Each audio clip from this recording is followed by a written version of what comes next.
that all of creation reveals the glory of God?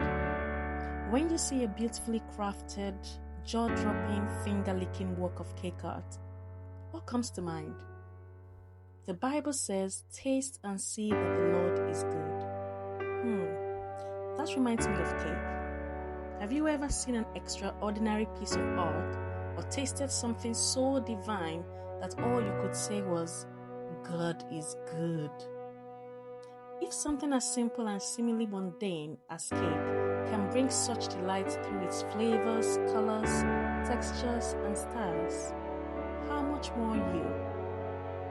You were created unique. Like a cake, a personalized, luxurious masterpiece.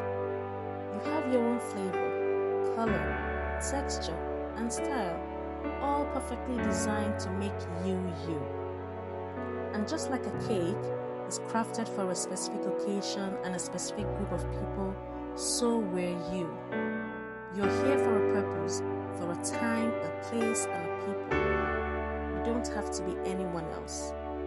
Did you know you are made in the image of God? You can bring joy to a weary world just as you are, with your unique mix of gifts, abilities, personality, passions, quirks, and life experiences.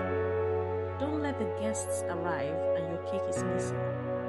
Or worse, don't show up late, stale, or unrecognizable because you try to become someone else. The world is waiting to taste your cake.